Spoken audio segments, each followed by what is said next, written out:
Hello and welcome to Movies, Films, and Flicks. I am Mark the Narf Hoffmeyer, and joining me is Lisa, the Guardian Leahy. Yes, let me flex my left side. No, right side. I got the wrong side. I like Mark the Narf. That was great. I didn't expect that at all. Here's the deal, y'all. If you are expecting a lady in the water kind of hate episode, this is you've turned in for the wrong episode. You really have. We both like this. Now, here's the thing, though. I understand why people do not enjoy this movie. I understand. I don't. Oh, wow. So I understand Ebert's review. I do think a lot of people were just anti M. Night at the time, and they didn't give this movie a shot. Also, I think it's probably his most self-conscious movie. But if you can just self-indulgent, you mean?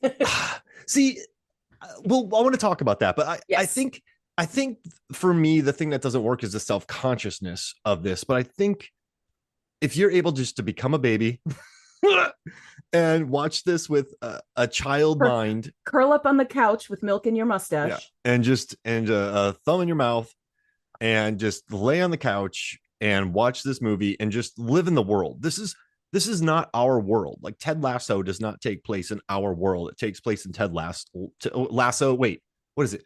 Led Tasso land. I like when he gets mean. I've never seen it. I don't know. So it's like, well, it's so optimistic. It's just not on this planet. Clearly not for me then. If you just watch this movie and go, okay, this is an M. Night land. This is an M. Night Philly. This is not our world. People do not behave like this, but they behave like this in M. Night's world. M. Night's Philly. Also, if all these worlds are combined, Lisa, M. Night's world is terrifying. There's Narfs. Oh yeah. There's Scrunts. There's glass people. There's titanium people. There's Tartutics, isn't that what Tartutics? There's beasts. There's ghosts. Dead people. Like there's and Philly gets the devil attacking it, even though he didn't direct it, but that's part of his story. Like, I like his universe. I do too. I'm a Shyamalan fan. I really am. And listen, I love how earnest. Like, listen, whenever M. Night steps up and makes a movie, dude swings. Yes, dude swings. Yes. And the earnestness, his tone. He's an auteur. I think you just got to get on board with his films. And I understand why some people don't. I really do. But for me, I like that he tells a story about Narfs. Mm-hmm. I like that he made that the happening. I just I love that he, you know what, this is a guy who not lost everything. He still had a lot of money. He almost lost everything. But then he comes really back like a phoenix. Yep. With The Visit. Yes, which is great. Loved that movie. Laughed myself silly in that movie. And now he's making movies with funding his own movies and making bank. So I'm so happy to be talking about this. You recommended this. Why did you recommend this story? Because this story. The story. I see what you did there. I didn't even mean to. I love that. Like people will say, oh, people don't often say this, but when it occasionally comes up, and like people say, "What's your favorite Shyamalan film?" My brain glitches for a minute because Lady in the Water is really up there for me. You recently put a post out there and you're like, where does Lady in the Water rank with everyone in Shyamalan films? And people are like, well, it's kind of just above the ones everybody hates. And for me, this is on par with Sixth Sense. Ooh. I adore this movie. Adore. This is so in my wheelhouse. I love this fairy tale stuff. I love this idea of worlds just beyond our perception. And, you just have to be in the right place, right time when that tear through the realism comes through. I love this stuff. Absolutely adore it. So this is right up my alley. If you can just get on board with it and hope it's not the train from Unbreakable, it'll be a wonderful ride. Yeah. Right. And I was reading. So I'm going to read all those answers I got on Facebook at the end. I'm glad you reminded me of that. Yeah, make sure. I want to hear this because I want to hear just how many people think I'm crazy. I learned why Unbreakable is my favorite of his films. Mm-hmm. It's a good movie. I read a really interesting article, and it was by the Hollywood Reporter. It was an interview about his career, and M. Night said, "There's always a balancing act for me between art and entertainment, which I equally love." So I went, well, maybe Unbreakable was too much art and not enough entertainment. And in my heart, I feel that I was probably leaning 60-40 into the art world. And he goes, but I take it seriously that we're entertainers. That's our job. The art form isn't paint and a canvas. It's not a book and a pen. It costs a lot of money to do this art form. And when you decide to take that money, no matter how much that is, you are making a commitment to the audience.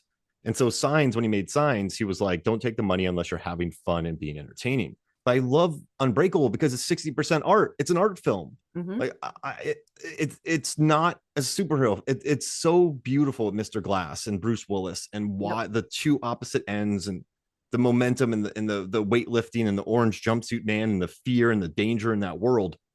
I love that he made a mostly art film. And I think that's why Unbreakable is my favorite superhero film and favorite M. Night Shyamalan film. It's, I don't know. I'm so happy I read that. And also I read with this movie. I just want to read something to you and I want to see what you think. Lady in the Water and The Happening are so much a part of me. I love being wicked and getting a rise out of you, but being goofy is a part of who I am, as is being earnest. So Lady in the Water was very close to who I am as a person. One thing I let go of on that movie was the idea of how will they sell the movie. Now I tell this story to every filmmaker I work with. I also told it to my daughter, who's about to make her first movie. I'll say, the marketers are the first people to tell your story. They begin the story that's part of the art form. So you have to start thinking about that as you're making the movie. And on Lady, I didn't do that. I just made something that I loved. It was the least seen of all my movies, but to this day, when people come up to me about that movie, they speak with religion about it, which makes a lot of sense. Like he loves this movie, but I want a movie about the marketers who had to market this movie. Well, there's a how's the and book? You know what? I can understand. The book is so good. I enjoyed it, and you know what? I need to read it again because I read it very shortly after I saw this movie, within a year or two. So it's been a while because this is a 2006 release. And this is a movie I saw when I saw 3 movies in one day. A friend of mine and I went to a local theater, and it was in the summer, and we were like, okay, all at once, 3 movies. Like, you know, when they release movies on the same day and you're like, crap, which one do I go see? We said, let's just go see all of them. I was only on board technically for 2, but I went with the third because he wanted to see the third. So it was my Super Ex-Girlfriend, which was atrociously bad in my opinion, Clerks 2, and Lady in the Water.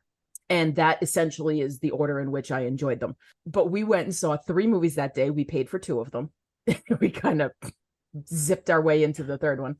And then like later on, I went on the date with some random guy and he told me about this book. And I was like, oh my God, I got to check this book out. So it's called The Man Who Heard Voices. And it's how, you know, Shyamalan, the subtitle is like how Shyamalan risked his career on a fairy tale. And it's by Michael Bamberger, who is like a Sports Illustrated writer, which I don't know how we put those 2 things together, but who cares? But it's this whole situation where Shyamalan had been making movies with Disney, and when he sent this script, the producer didn't read it right away or whatever it was, and Shyamalan, you know, picked up his ball and went home. Basically, like he was offended that the second the person got the script, they weren't reading it right that second, and so he, you know, pitched a fit and said, "Screw you, I'm taking it to someone else." And so he went to Warner Brothers, and you know, like obviously Warner Brothers didn't advertise it the way Disney had advertised his other things. Now, if you look at The Village,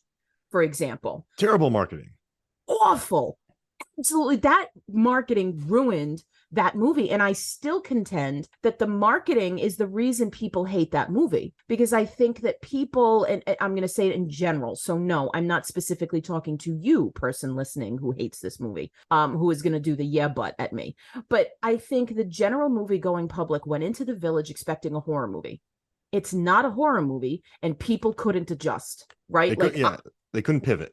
They couldn't pivot. They couldn't sit in the theater and see this movie and go, oh, they did a bad job advertising this. Let me let go and see what kind of movie it actually is. I love The Village. I think Joaquin Phoenix and Bryce Dallas Howard and Adrian Brody so good, wonderful in that movie. But I'm a Shyamalan fan. Roger Deakins cinematography. Oh, God, so good. And I love James Newton Howard. I love his scores for these Shyamalan films, Lady in the Water being one of them. Like, it's another reason why this stupid movie makes me cry. But anyway, you know, The Man Who Heard Voices is a lot of the contention that Shyamalan went through to get this fairy tale movie made.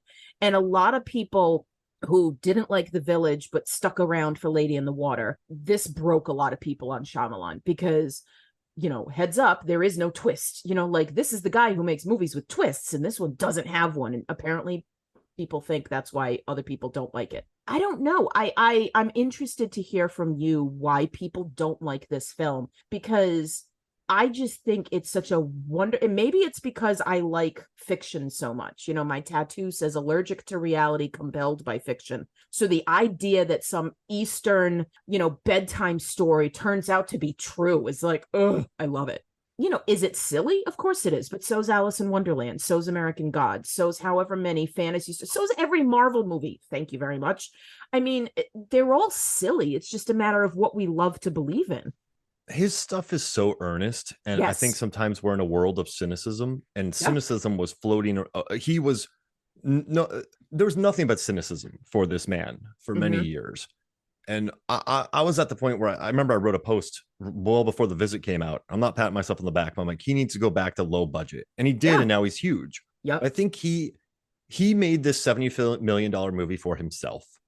Yes. The reason why he wrote Sixth Sense, I don't know if you know this story, but he was with Miramax.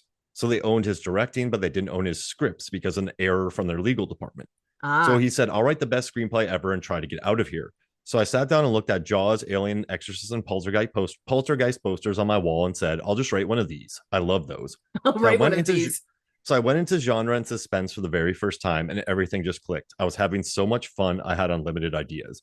So he wrote the best script imaginable to get out of Miramax and to get with Disney. And it worked. It did. Now, he didn't. So he had this hot streak, right? Unbreakable is now considered to be amazing. Yep. Signs, oh my gosh. Incredible film. The Village, I adored. I saw it 3 times in the theater. Yep. But the door was opened on him a little bit about the twists and the cynicism. And a lot of people could not pivot on The Village, which blows my mind. Expectations are crazy. The marketing showed me this and it wasn't this, so it's not a good movie. That has I've never understood that. But the problem I think with Lady in the Water is I've always liked this movie, but it's when I say it's self-conscious, it's because it's not all a fairy tale. He's also taking digs at movie critics and critics. Big time. Huge. So he's telling people how to watch this movie. Be a baby. Be a Paul Giamatti. And just lay on the sofa and pretend like you're in this world. Now, when he does that wrecks the mystique of the world. When Bob Balaban, who's wonderful in this movie, is talking about what this is as a movie and what this is as a plot, and like people hate the story, people want to kill the story. It's very self-conscious. And so when Bob Balaban gets killed, he's taking a rip at movie critics who did not like his movies. And so I do think that there is some self aggrandizement. Is that the right word? I would say so. Yeah. And I think that makes this a self-conscious fairy tale. Now, I still dig it. I'm on board with the serial reading. I'm on board with Jeffrey Wright reading crossword puzzles. I'm on board with Reekage. I really am. Because this is that world. And the world building's fun. I don't care. Like, people still live by the coast. Not everyone moved inland, but who cares? It's a fairy tale. So, but I do notice that it's very self-conscious. And so, see, what makes this self-conscious and what makes other movies meta? Because I think what makes this self-conscious, that's a very good question. Like, remember in Godzilla, when they just took rips, the 98, when they just took rips at Ebert and Siskel, like that wasn't meta. That was just very self-conscious. Okay. This one, you can't ask somebody to, like, you can't ask somebody to completely be involved in your movie and just be sucked into the world and be a Paul Giamatti and lay on the sofa. I just like saying that word. But then also say critics are trying to kill this movie. Critics are wrong. Who would put someone in such danger? It does take me out of the fairy tale. And I think because of that, and M. Night says that he never settled on a tone for this movie. He said that, it was kind of a thriller and it was a kid's fantasy. And he's like, but then like he said, the genre of that movie was kind of a kid's fantasy, but I was toying with ideas of tone and movement. Had I wrapped it inside a thriller instead, would have been right on the money. Now people worship this like a religion, he says, and I get that, but I don't think he ever quite settled on a tone. I think you You cannot be cynical and watch this movie. Well, you know what though? You love villains, and you were able to. But I like, love villains. But you know what though? You know how many people we talked to, and this is '06 when this movie came out. Fantasy's dumb. Like, oh, that's nerd. Like, right. And so you ask somebody to talk about Scrunts and Narfs. You know, how many eyes rolled when you heard Narf for the first time? So you thought about Pinky and the Brain. Everybody went to that.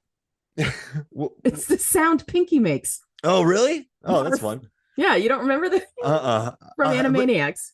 Do you know what I mean, though? I just think this movie asked a lot of the viewer, and then it also takes you out of it a bit to sort of make rips at the critical establishment. When you watch Sixth Sense and Unbreakable, those movies just exist and are immersive. And that's fair.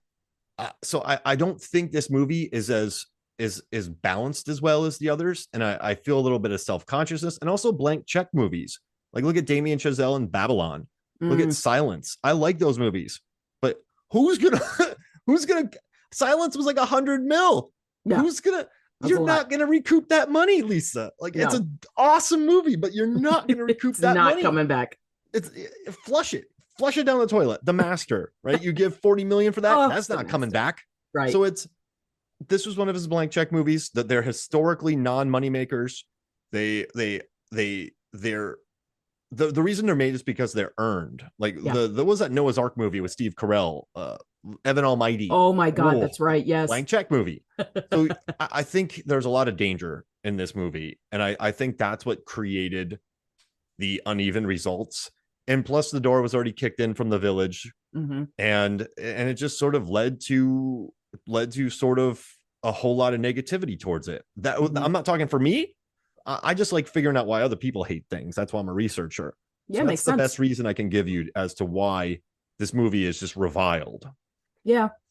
I mean, I think that makes sense, but it's interesting because as much as you're talking about his shots at the critic, right, which totally makes sense. I mean, Bob Balaban is just this dry, miserable individual, and it's really kind of funny when they throw a party in his honor, quote unquote, and then he's walking around going, "Thank you for my party," and people are like, "Who the hell are you?" I mean, those are funny moments. I mean, he's the comic relief to this. But then you get somebody like Mr. Leeds, who is very clearly like this. His apartment is wonderful in my opinion. It's just like floor to ceiling bookcases, but it's interesting because he's got his door open all the time, but he's huddled on the couch and in his chair or whatever in front of the television where terrible things are constantly on loop. But you can tell that he's a very well read person, that he's a very learned individual, and Cleveland identifies him as somebody whose opinion he trusts and respects, and he's the one who says, I really wanted to believe in all this, and he says, he asks Cleveland,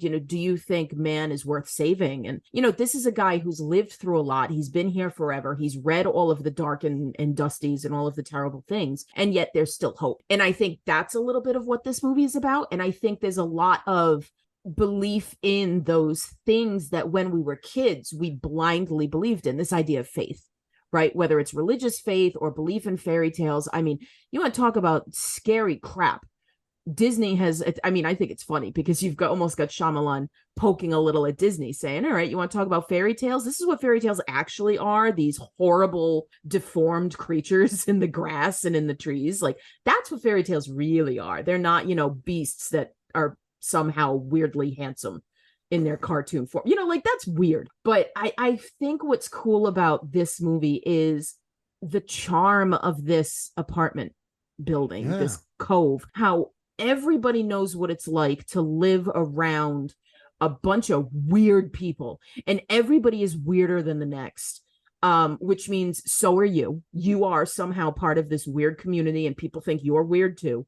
And I think that's what really attracts me, this sort of community that grows from these fringe people, who, even though they don't trust each other, are still part of a community, right? And I think that's some of the stuff that really charms me about this movie. It made me want to watch The Florida Project again. I love that movie. You go. Yes. All those people inside a monthly rental hotel. That's what I'm talking about, and this is what made Singles so fun. Right? Like all these people in one place and how it's weird. And like that, we gravitate toward that. We like those stories of all these different people who somehow are interconnected. Those are stories that are popular with people. right? I like the characters, and I love the quote unquote weirdos in this movie. I dig the guild. I dig the Guardians, the science projects working out one arm. Oh Just God. See, I'm a the 6 Feet Under fan. And so when he showed up in this movie, I'm like, oh my God, like I and love him from 6 Feet Under. and having the seer and just this hodgepodge of people who aren't all like they're very M. Night Shyamalan creations, Definitely.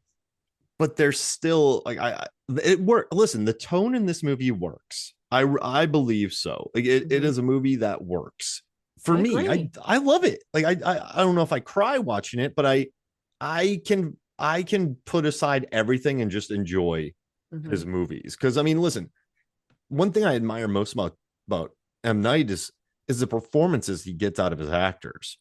I mean, Bruce Willis is wonderful and Unbreakable in Sixth Yeah. Sense. James McAvoy in Split. Anna Taylor-Joy. I mean, look at what Giamatti's doing in this movie. Look what He's Wahlberg so did in The great. Happening. Right. This movie, he has Paul Giamatti just acting his face off. He Yes. is just doing so good. And I love what Giamatti said about this movie. He said it's an ambitious idea to make the main point of the movie the story, to literally make the action of the movie the unfolding of the plot. All anyone does in the movie is sit around and tell each other the plot. It's a really weird thing to try to do, but he pulls it off, I think. And also, what Bryce Dallas Howard said when she started directing it, she's like, more than anything, what I hope to emulate of Night in my own work as a director is his artistic courage. That's his superpower. And he took a chance on this movie. Yes. And it is, I don't know, courage, but yeah, you know what? Like he doesn't care. Like he tells his stories. Yes. And I really deeply admire that about him. And I just love what Giamatti had to say. It's like people just telling the story. But why not? Why not try something new? Over and over again. And I mean, that wonderful connection between young Soon and her mother. You know, I mean, they're hilarious.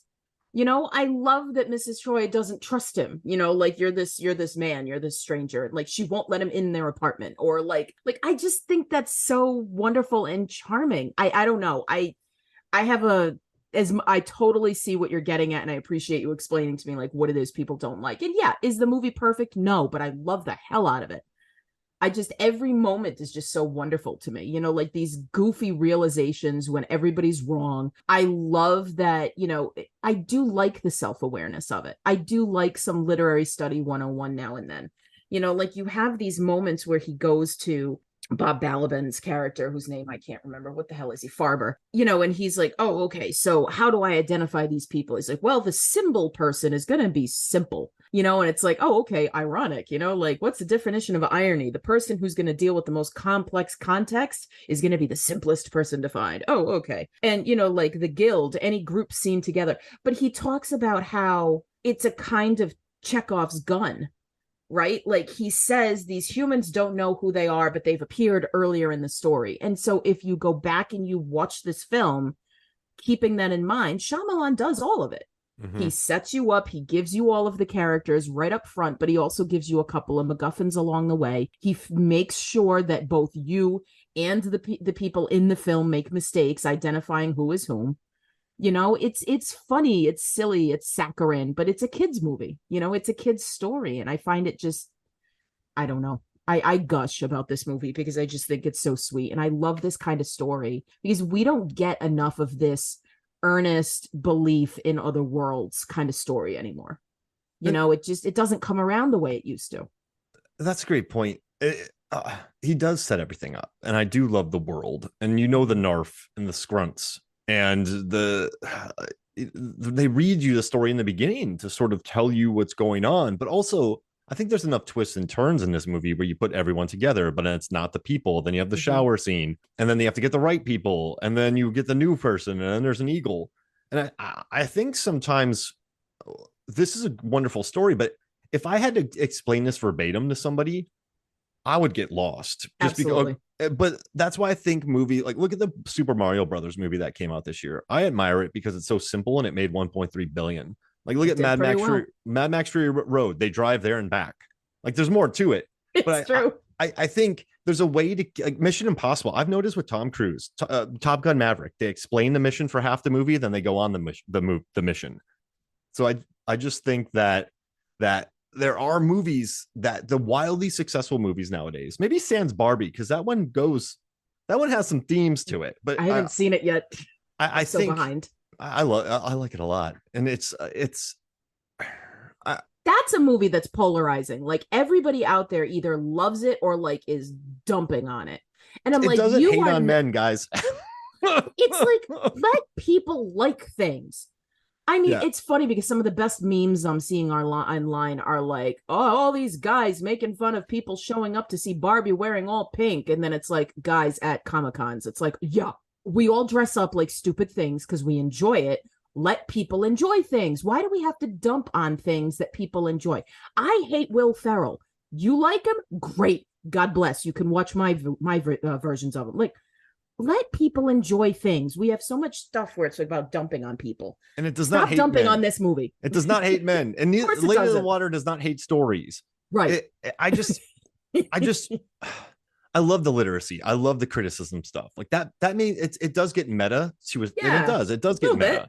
I just think this is one of his it's not brilliant. It's not the greatest thing ever done.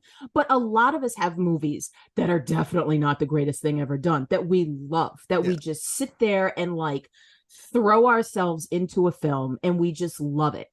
This is one of them for me. And it's not an ABC structure. Right. I think a lot of Marvel movies, like early Marvel movies, work because you have the intro, you have the middle, it's a story, 3-act structure. Every movie, and then you follow it, you watch it, and it's easy to absorb. There's a reason why classic structure is called classic. And let's think about something real quick. Like, look at X-Men in the 2000s. Mm-hmm. They did not put them in their costumes because they put them in all leather get-ups just to be like, okay, Matrix just came out. It'll make mutants more palatable. Right, and they did. They didn't want to put them in colorful uniforms because they're like, we need to make them more palatable for modern day audiences. Yes. The Lord of the Rings movies, very high fantasy. But people get the ever-living shit killed out of them in those movies. There's a lot of action in those films. There's not a lot of we're going on a quest to Narf to eat some Barvel chips, and then we're gonna go and look at New Hope. It's a hero's journey, right? And so I think for decades, until maybe recently, superhero films, like even the Batman '89, it had to really become a grimy crime thriller. A lot of movies have had to hide their sci-fi fantasy, for lack of a better term, nerdiness. And Lady in the Water does not do that. M. Night has never done that. And so this is such an unabashed fairy tale that I think it also turned off a lot of people. It doesn't put Giamatti in a black leather jumpsuit, which it doesn't, so I think that's another reason maybe people didn't like it, because this movie, M. Night was not about to, instead of Narfs, he's like mermaids. Instead of Scrunts, demon wolves. Yep. The great eagle, and then water people. Like there's no, like, I'm from Atlantis. Like there's no, yes. He didn't bother. It's a story that he made up. Exactly. And that's why I admire that he made it, because he got 70 mil and he made a deep fantasy film. Yeah. And I didn't say that because it's about water. People who are, and I know that film is a business, but like the pure aspect of filmmaking and storytelling and art creation in any form is self-fulfilling. You have a story you want to share with others, right? And so like if you've got a children's story that you made up for your kids, and now you get to make that into a movie and share it with other people, that alone is very fulfilling. I mean, it's a kind of way of people who get nominated for awards and say it's an honor to be nominated. It is an honor to be nominated. Do you want to win? Of course you do. Do you want to make crazy box office success? Of course you do. But the bottom line is, like, you've got a story that really means something to you and to your family. This is wonderful. I mean, I think a lot of people dump on this movie too because of Shyamalan's role in it himself. You know, like, these are no longer those passing blink and you miss him cameos. This is him in a full-on character role who writes a book that ends up being one of the most profound and important books in the history of the world. And he's like, I'm going to sacrifice myself to bring about change later in time. Yeah, okay. Put your ego back on the shelf with the cereal boxes and let's get on with it. And I can see people hating on him for that because people don't like when others are successful. Mm-hmm. There's a lot of schadenfreude in pop culture. We elevate people, and then when we get tired of them, we're going to cut them down as quickly as possible. It's crazy how that happens. Like Terrence Malick Remember Yeah. when he made what, Tree of Life, and people are like, I don't get it. I'm like, no, Yep. it makes perfect sense. And then to the Nope. wonder, everyone started hating on him. It's just, Yep. you are here. Wes Anderson too. Oh It yeah, he's just another one. He was brilliant for a while, and now suddenly people are like, ugh, here Jennifer comes the Lawrence, weird one. yeah, Like, like come Tom on. Cruise, right? Like you just want to take the, like, we're done with this person. Right. Get rid of it. It's a crazy culture we live in. And yet everybody hates on him, and then every time a movie comes out, he makes a disgusting amount of money. I mean, L. Ron Hubbard is very proud of his boy, but it's this. I need to really come up with just put Tom Cruise's face on every last bit of Scientology advertising, and you're good. Like, see, here's proof that it works. I tell you what, though, as far as story goes, Tom Cruise gets it. He does. He knows what people want to enjoy and see. And you know what? The guy doesn't care. No. I'm going to do what I like. I'm going to be successful in it. Look at how handsome I am at the same time. I mean, I saw Top Gun Maverick and I cried in that movie. And I'm like, really? He knows how he studies worldwide audiences. Yes. He explains it so much. He plays it out. You know, in that movie, they want it to be in a canyon. I know it resembles Star Wars, but they put it in the canyon because if they were just in the air, you're like, how fast are these guys going? I don't know how fast right. they're You've going. got to be able to show it. But if you put them in a canyon, zoop, you're like, oh wow, that's fast. Look how fast look how fast he went past that shrub. Yep. So that's such a smart, like, everything about that movie was smart and calibrated. Yeah. And it's amazing how good he is at taking something that shouldn't work. How many other of these legacy 80s movies have there been that have just been like, oh God, here comes another one, right? Ghostbusters among them, right? One worked, one definitely did not. But it's like this idea of, and then there's more. And then he comes out with Top Gun Maverick after a bunch of these has failed. And he goes, you know what? Mine's going to work. And he's right. And now because people look at Top Gun Maverick, there's more coming of these movies. You know, it's something that he does. He's on his 7th Mission Impossible movie. We all continue to go see them. The guy knows what he's doing. Let him do his thing. He's kind of the polar opposite of M. Night, would you say? In that he studies worldwide audiences for maximum enjoyment of worldwide audiences and box office receipts. Right. M. Night tells a movie about fake grandpa and grandmas who take off their diapers and put poop in a kid's face. And beaches with weird aging. Yeah, magic beaches. And Knock at the Cabin, which... That's not his story, and I will fight you to the death on that movie. Oh, that's cool. But the direction and M. Night's... the direction and Dave Bautista's line delivery... Oh... such a good movie. He's so good in that role. So good. Oscar nomination good. But he should be. I would love for Paul Tremblay to get a nod on that. That man is a great writer. Love him. He does not. He does not. I like that he doesn't cater. The reason why. So the reason why everyone associates him with blockbusters is because he wrote one to get out of his contract. I don't know if that's who M. Night is. Like, I don't know. Like, you know what's really interesting? His Split was big. Yeah. But if you look at Signs... Split was one of the ones that came... Like, you had... What was the order? So you've got Visit, Split, and then Split. Glass. Yes. Old. Yes. And Knock at the Cabin.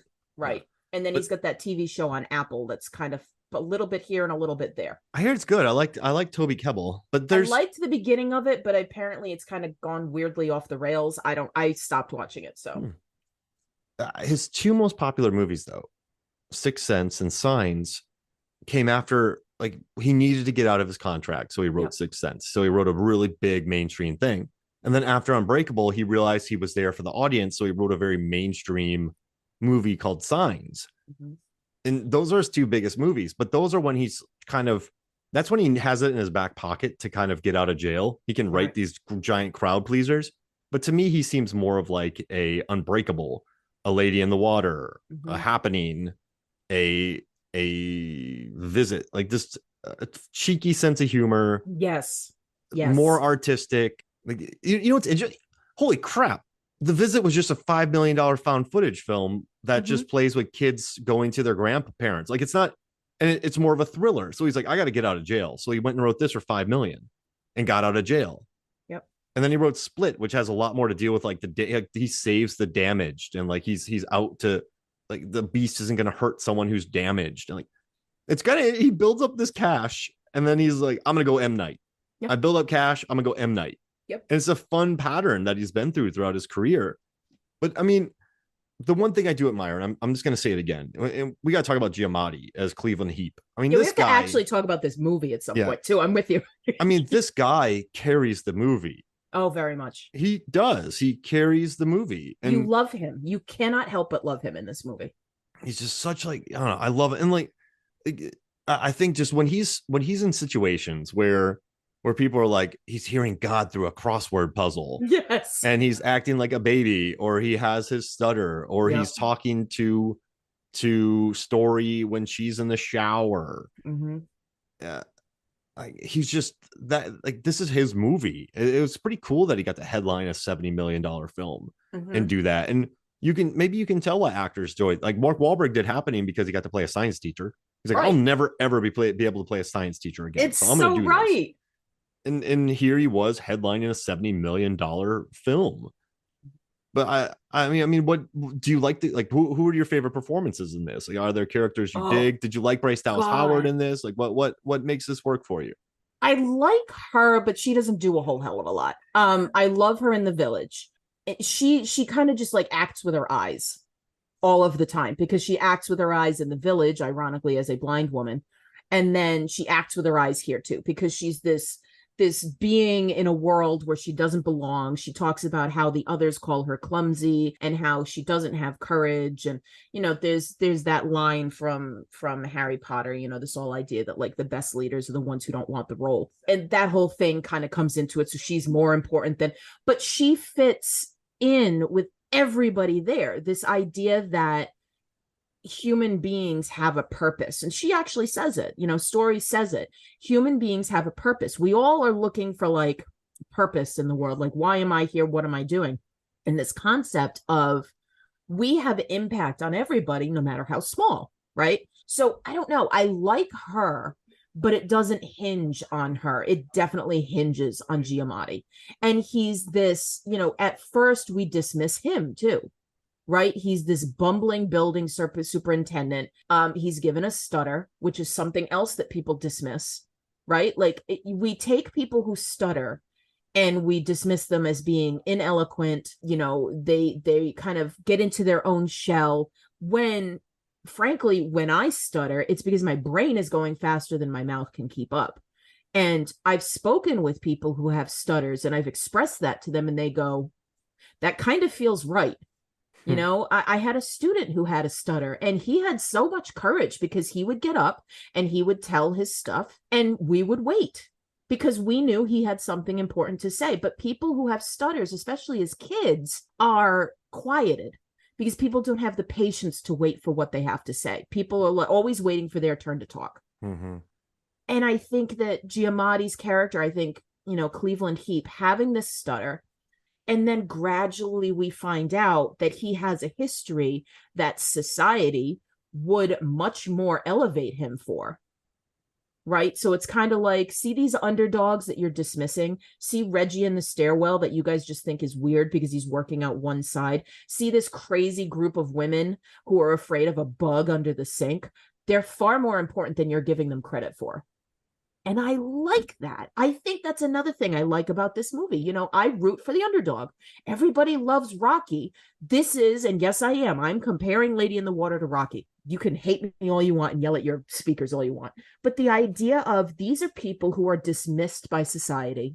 And guess what? They're the ones who are going to make a difference in this world. Is it the world as a whole? No.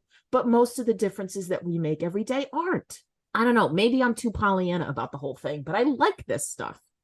You're gonna make me cry. It's a great point. I'm telling you. And I mean, it is an underdog story, and the people who Yeah. come together to help save the day, it's cool too. It's an international community. It's Yes. everyone working together to help, a story be told that can help the world. And it's not in the wealthiest penthouses. It's not in suburbia. It's in a apartment complex that has great pool parties. Right. It's a bunch of potheads. Who's it's a more bunch dismissed than potheads? It's potheads. It's people who do crossword puzzles. It's people who are isolated in their home. It's sisters who are afraid of bugs. Yeah. It's a guy with writer's block. It's a yeah, I dig it. And you know what, too? This is a very singular film. I mean, every film has some differences, but when you look at so many different movies, they all blend in together. So many movies blend in together, and this is such a singular experience. And yeah, no, I love what you said about the sisters and like the potheads. Like they aren't even the guild; they just help. Like potheads are like, hey, reekage. Well, I don't care. We'll come help. Yeah, but we don't know how to put batteries in walkie talkies. But there's I guess too, I like what M. Night's saying. Like there's more to people than what you see from them in their lives. And also too, this is about importance of creating art. How many people out there don't put their art out there? Like the fear, or I need it to be perfect. Like, art will never be perfect. It's like analysis, like paralysis by analysis. Like put your art out there. And because somebody is going to love it. Exactly. It won't change the world. Like I've long accepted that my dumb data, Lisa, will not change the world. But if I can make someone laugh for a couple minutes during the day, that's all I need. Like that's all I want is for you to have a nice distraction in your day and be like, this guy's an idiot. I like him. And so it's like create art, help other people create art, and don't write off people who you think would be the initial group of like seers or any of that. And I like how first he thinks it's just a group of potheads, but it's not. How first he thinks it's an adult, but it's a kid. It's there's meaning in the mundane. Yeah, meaning in the mundane. Like this idea of we all spent our days reading the cereal boxes too, when we were kids, well, before cell phones and stuff. But we all read the cereal boxes. I mean, how many times have you been sitting in the bathroom and you need a little reading material? How many of us have read the back of that air freshener can? Or the shampoo. You've all done it. We've done this. We've read the back of the shaving cream can. We've read the back of the toothpaste tube because, well, I just need to pass the time. Before cell phones, this is what we did. And this is what's so charming. I mean, you're laughing because I'm right. They needed the shampoo bottle. They're like, oh, I need something to read in there. And they're like, oh, it's a new shampoo bottle. And they are like a dishwasher. What was the movie where they needed something to read and they took like the dishwashing? God. You know what I'm talking about? I can see it. I can't come up with what it is though. I need something to read, and they just take something in there to go look through it. Because somebody said, well, you know what we can do with this scene? And everybody went, oh my God, I do that too. That's what it is. It's the mundane. It's the stupid, silly things that we do that we think nobody else does. Lo and behold, we all do it. I love that. This idea where I have 2 degrees in English. This is what I do for a living. I find meaning where there's none. And you know why? It's fun. I enjoy that. I like looking for signs in the world and, people who are religious, people who are spiritual, people who are, like, what is the word? Good Lord. Atheist. I couldn't come up with atheist. I was thinking anarchist. I'm like, no, that's not quite it. Them too. Like everybody has some sort of symbology. Everybody has some sort of sign. Everybody has some kind of meaning because nobody wants to be, useless. Everybody thinks they're alone in the world. Right? Everybody also thinks that everyone is staring at them when they go into public. And no, because they're all worried about their own stuff. Like these are those wonderful realizations where we find out we're more similar than we think. I'm getting all on my soapbox here, but I don't know. I like this story. That's why the hatred of this movie is annoying because a lot of people didn't even bother watching it. Like I guarantee you people just didn't watch it or try to watch it or just automatically hated it. Yeah. But that happens though. Remember like Wonder Woman 1984? A lot of people hate it, but a lot of people are watching it going like, this doesn't even make sense. I'm like, yeah, it makes a lot of sense. Like if you just watch it, it makes sense. Yeah. So I think people were just so ready to hate this movie and not like it because of how it's a little full of itself. It's a little it's a lot full of itself, but so's Mother. Yeah. Like there's a lot of pretentious movies out there, but it doesn't mean they're bad movies. There's a lot of pretentious directors and writers and, politicians, and we still hang on everybody's word. Just because you don't like this one, go find a different pretentious person you do like. And there's plenty of them. And it's just something different that was put out there in the world. And I don't know. I guess audience members aren't great at new things, are they? They're not. And yeah, this is there's a lot of explaining in this movie, which works fine for me, but I do think this is why it's a blank check movie. Because it is. He got to do what he wanted. And I talked to Joey Lewandowski of the Too Fast, Too Forever podcast. Mm-hmm. And he read the book as well. And I was like, hey, give me a clip like synopsis of it. And basically what he said was the book was M. Night thought everything he was doing was working. Everybody on set was like, this is working. And then it happened and it didn't all come together. Right. Do you think that's fair? I think it's very fair. I also think it fits right in with what this movie is. You know, and this is why you talked about it being self-conscious, self-aware, meta, take all of these different films.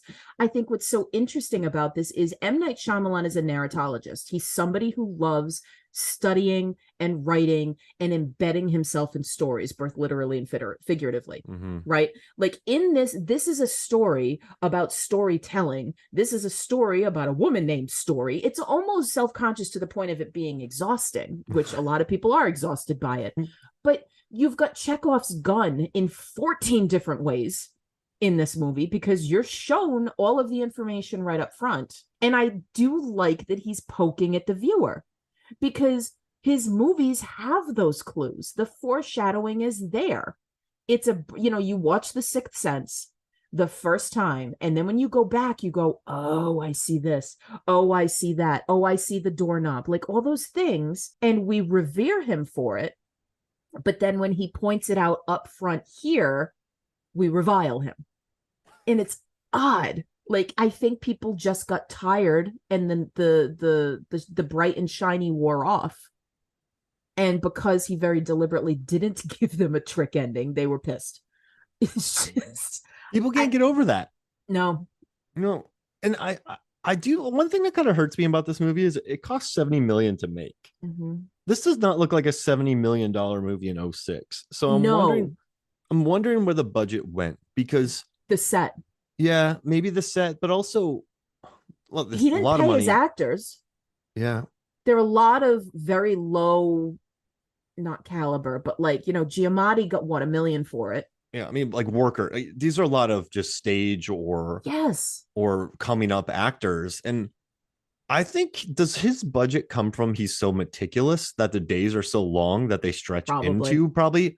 So if a director wasn't everything's meticulous, all the line readings are meticulous in these movies. So that means it takes longer. Yep. So maybe it's 70 million because too many takes, too many, Yeah. So as instead of a 40-day shoot, you're doing an 80-day shoot, which means you need to pay for your entire set and warehouse and electricity and food for an extra 40 days. Right. So I guess that makes sense.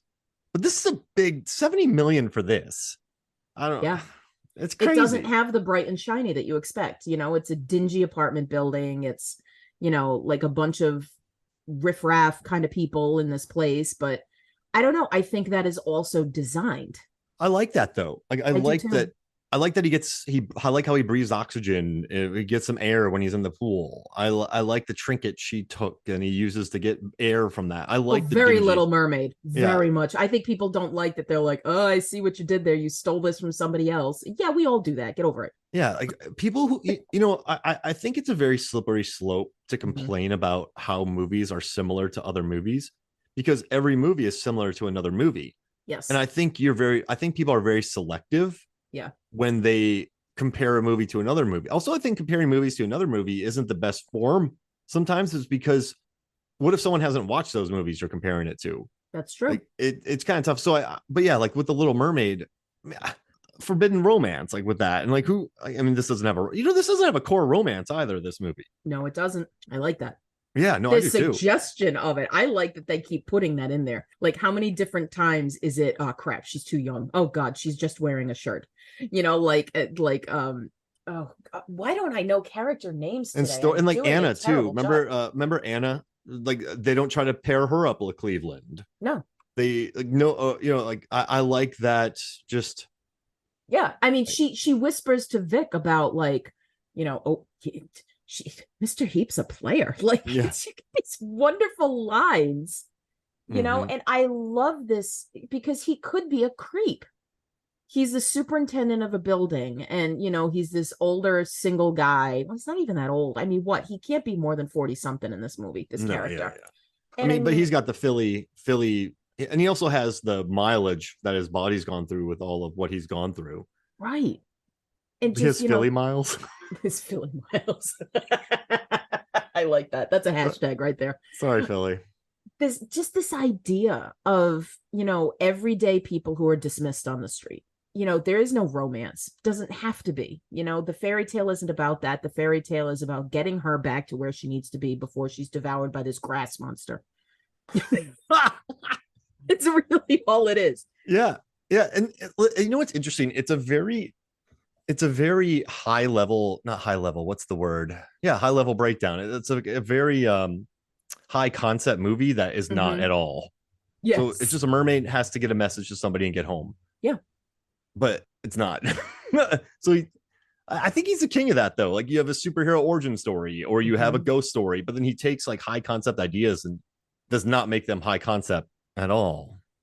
And just like regular people. But see, this is, when he first came out, remember everyone carried on about he was like a new modern day Hitchcock.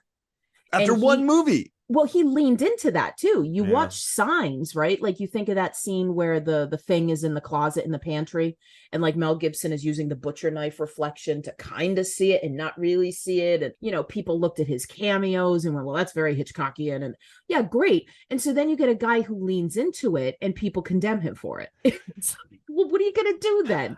The guy can't win. He fought it for a long time. Of course he did. And then he went Shyamalan, not Hitchcock. And then he went, you know what? No, I'm going to embrace it. And now he's crushing it. Exactly. And, it got to a point in his career when the trailer for Devil came out, when his name came out, produced by, not directed by, and people laughed in the theater. Right. The theater laughed, because Devil's wonderful. I love Devil. So good. And people are like, oh, the toast scene, that's so stupid. Like, no, it's good. It makes sense. Who cares? But he did it to himself a little bit, but he also came back. I don't know. Give me more of these movies. But that's just it. Like, I will continue seeing these films. Did I skip a couple? Yes, because they weren't for me. Yeah, like After Earth and whatever. I wasn't into After Earth. I wasn't into Last Airbender. My condolences to the Last Airbender anime world who got a live action thing that ended up being crap. It wasn't for me. But then The Visit comes along and I go, oh, this is for me. I'm back. Let me try this. And it's wonderful. So I went in with Split. And then I was two people. I'm so old. Two people in the theater at the end of Split with the post-credit scene that went, eek. Like, I remember turning and smacking my brother on the arm, and he was like, what? He had no idea who the guy in the diner was. And I was like, are you kidding me? I'm so old. Like, those moments are fun. Those moments are for people who love film, who love, stories and that kind of stuff. And I like, what I like about M. Night Shyamalan? Here we go. This is the kicker right here. The man doesn't make sequels. He makes standalone films. And he says, I'm on to the next one. I like that, because you can hate this film, that film, but then love this one and that other one. And I think that's cool. You have a guy who wants to try things in a business that is all about reproduction of the last successful thing. Even with Glass, he could have gone the sequel route with gigantic battles, but then he didn't even do it. Yeah, he just trolled people. Yeah, and I wasn't even crazy about that movie. So there you go. I just disproved my own thing because I forgot about that. No, but you know what, though? Even when he makes a sequel, he doesn't do what people want. It's almost a self-destructive thing that he has. He's like, listen, I am making a film in the heyday of superhero films. It ends up making almost 300 mil, and I am not going to do what you want. Right? He's very stubborn. Yeah. I guess I dig that. I mean, why not? It's been fun watching his career. I think I've had a fun adventure with his career, and I dig it. But this movie, though, is always, I've never disliked this film. I have never disliked Lady in the Water. I've always had fond memories of it. But I love a good fairy tale. I love this kind of thing. And I mean, I am myself like a bit of a contradiction, because I will complain about movies that are referential. I will complain about movies that, borrow from others and did it better and whatever. Fine. There's something about this film, like, because I don't like retellings, right? So I haven't seen a lot of those Snow White, darker versions. And I don't like that Disney is remaking their classic animation films as real Shot for shot. Yeah, that kind of stuff doesn't work for me. Although I loved The Jungle Book. I thought The Jungle Book was wonderful. When Beauty and the Beast came out, I saw Belko Experiment, and I've seen that movie 3 times since, and I still haven't seen the Beauty and the Beast live action. But it's a gnarly movie. I mean, I'm sure it's fine. It's not for me. But this movie, for whatever reason, scratches the itch of fantasy in real life. Whereas I think those movies they are fantasy in fantasy life. I like the ones that will blur the lines a bit. So a little bit of like magical realism, correct? Like a Hellboy. That. Yes. Or an like Encanto, or I mean, I like magical realism too. Yeah, I find that stuff fun. But I think there's something to somebody in the film world who makes their own stories and is a name that people recognize. So to give you an example, right, we talk about the Marvel universe, but you're not necessarily calling out individual directors. Yeah, Peyton Reed crushed Ant-Man 2. You're not. You're talking about a collective as opposed to an auteur, right? Like, we know Spielberg, we know Coppola, we know there aren't a ton of directors, I think, whose name becomes the draw, the way actors typically do, the way a particular universe does, the way a franchise does, right? Like, you say Tom Cruise, you know what you're going to get regardless of what the movie is. Shyamalan comes out, you're going to get something, right? Like, you can't necessarily say something interesting because some of the movies are boring to people. But I think there's, the new Wes Anderson film, the new, Malick film, like you were Jordan talking Peele. about. Yes, like, these are people who are making their career on doing what they do, and they become the draw. And I think that's really something unique in the film industry today. Yeah, you're not a brand. You're not, you're your own IP. Yes. I think A24 has done a good job at that. But, you make an A24 movie. I don't know how many people are talking about like Trey Schultz. Like, right. I don't know how many people are talking about Oz Perkins. They're like, oh, the latest A24 picture. Yes. Yeah. Because A24 becomes the brand, exactly. Like, I think that's interesting to look at the film industry in that way. We're used to doing it with actors, right? Whose face on the poster will get people into especially the seats. You and me, because we lived in the 90s, the 80s, when you had Eddie Murphy picture, Tom Cruise picture, Julia Roberts was banking. Absolutely. You had a Jim Carrey picture, Adam Sandler picture. They pulled in $200 million consistently. Right. And so we did have the Farrelly brothers. They were kind of a brand. But yes, we were much more actor driven than we were now. Like, Mario is just Mario. I think Barbie is more about the brand and Greta Gerwig, and I think Margot Robbie, but in Ryan Gosling, but it's more about the experience. Yeah, I think Gosling is an asterisk. Yeah, like, he's a footnote. Margot Robbie, and you get some people pushing Greta Gerwig, but I mean, it's the brand primarily. Film nerds like us are going to give you Greta Gerwig. People like us are going to say, why is this movie such a big deal? Well, because it made a crap ton of money in a movie directed by a woman. Yeah, like, that's a thing for us. For the general movie going audience, they go, I grew up with this doll. I want to see this movie. This sounds fun. So I think it's interesting when, my mother knows who Shyamalan is. She may not know which movies are his, but you say that name and it's going to ring a bell for her. She knows who Spielberg is. She knows, like, and my mother's not a thinking movie kind of person. So, like, my mother is your average movie going kind of person. So I think it's interesting when you have somebody in this industry who can do that. And M. Night's done it and is doing it. And he's right. I'm glad we talked about this. As much as we did, I feel like our tangents really, really took the train off the rails, to go back to Unbreakable. Yeah, but you know what, though? Like, who see what I did there? Yeah, but you know what, though? That's what I like about this show. I don't want to do a recap of a movie. When I write a movie review, I'm not very good at movie reviews because I don't like just summing up a movie. Yeah. Like, it's people know what the movie's about. They saw the trailer. Yeah, I think people come to MFF for these conversations. I hope so. Not, I mean, I'm going to release it anyway. But yeah, they come for, I mean, I don't want to just do a recap of a movie. Right. Get me out of here. So yeah, you want the conversations. Yeah. And I think we did that. And I think we explored some cool things. So hey, let's do something real quick. Yeah. What do you got? Let's do an M. Night Shyamalan draft. Oh, okay. All right. Since you're the guest, I'll let you have first pick. Yeah, I'm gonna do it. I'm putting Lady in the Water first. Whoa. Well, I'll do Unbreakable. Go for it. And then I'll take Sixth Sense. Okay, Lady in the Water. Are we doing director or writer? What's the move here? Director. Okay. Okay, so I will. Jeez, I'm gonna take The Village. I love The Village. It's so good. All right, hang on. Hang on, I'm in the wrong category. This is the problem. I'm gonna end up with wrong movies. The Visit. Oh, I know it's cheating, but I'm gonna take Signs because Do it. That's not cheating. I was hoping you would take that. There's a lot to like there. I'm getting Knock at the Cabin then. Oh, my boy Paul Tremblay. Oh gosh. Okay, I'll take Magic Beach, aka Old. Aaron Newirth, he gets credit for that. That movie is fun. I took my godson to see that, and that was a weird movie. I enjoyed it, but I can't recommend it to people because it's just so weird. I have one left, right? Mm-hmm. Split. Oh, how did that get so late? Okay, so now I have Unbreakable. It's a little problematic, but I think McAvoy is so good in it.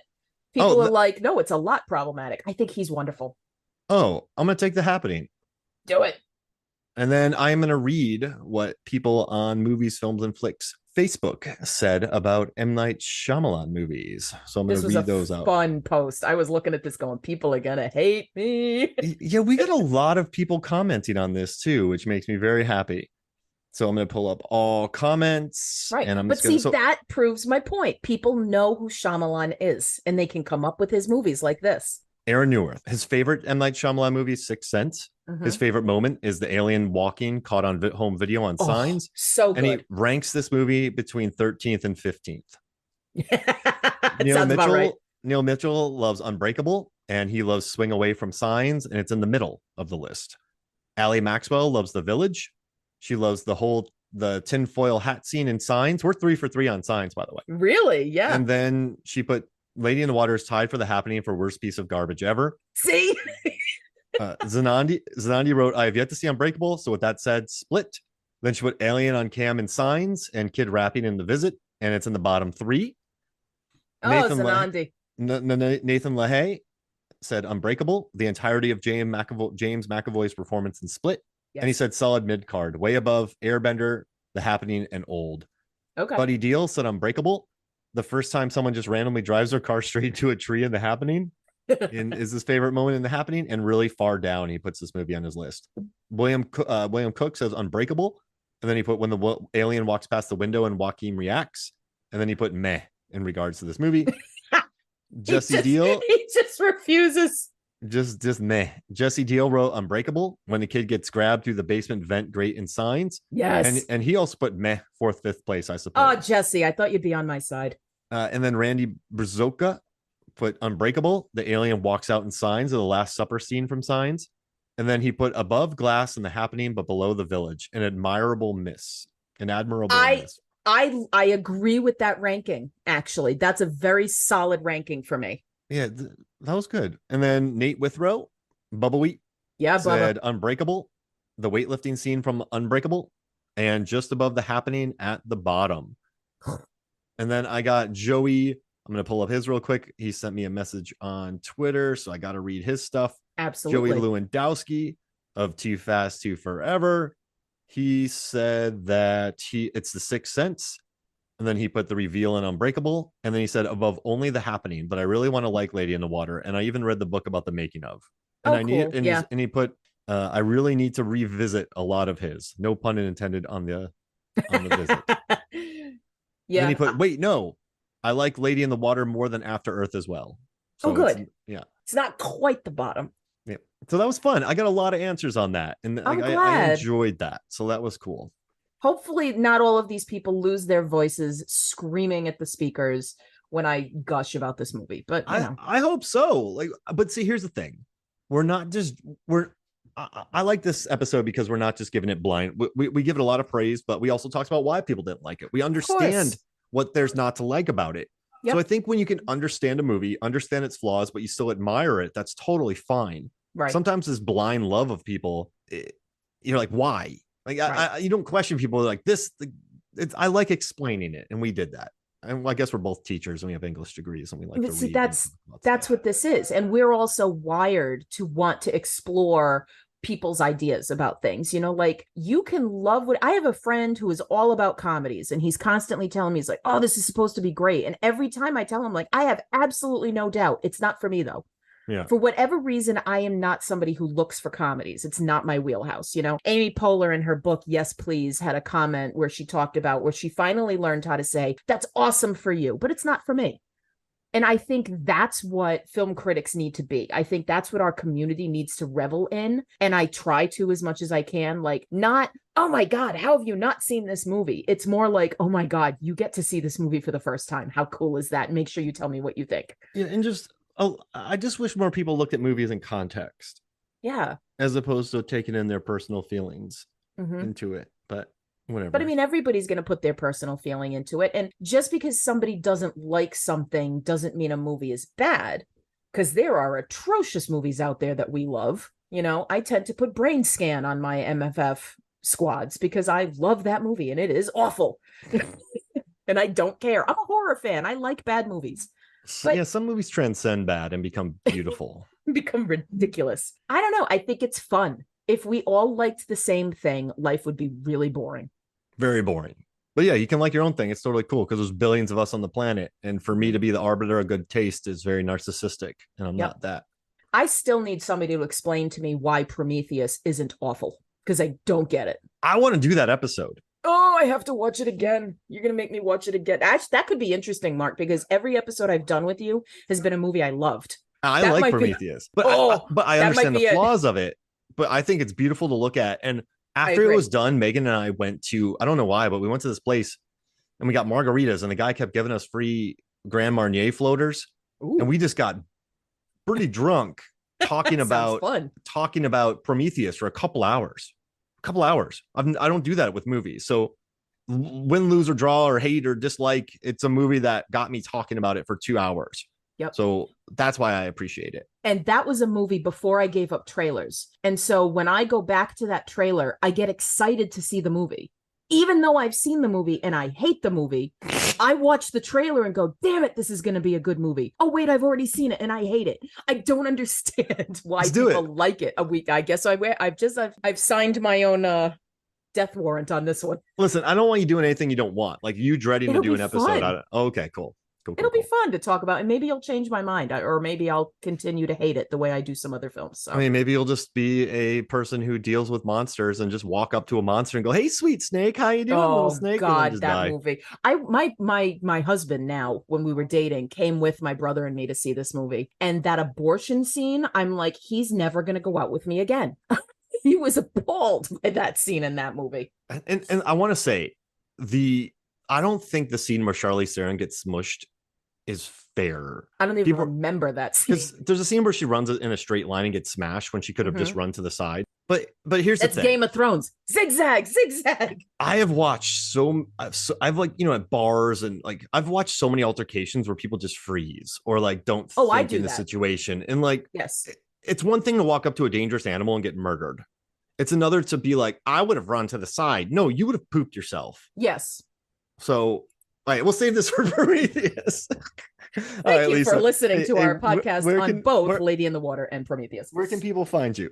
People can find me in the Rabbit Hole Podcasts Network. You can catch me on Between the Scares, in which Jason Soto and I are working our way through everything Jason Blum and Blumhouse Productions have put out into the world. Thankfully, we are firmly into the horror stuff. You can also catch me on Pictures and Conversations, which is a Rabbit Hole podcast book club. We release on the 20th of every month. Last month, we talked about Neil Gaiman's American Gods, which I was super excited to talk about with people. Because again, fantasy in the world of reality. Wonderful. And how you just catch it. And our next episode is The Book Eaters, which is a novel by Sunyi Dean. So that'll be coming out September 20th. And I hope you listen and check it out. Love it. All right. Well, hey, thank you so much for joining me. Oh, thank you for having me. It's always a blast chatting with you. All right. So for Mark, the Narf Hoffmeyer, and for Lisa, the Guardian Leahy, this is Movies, Films, and Flicks. We'll see you next week.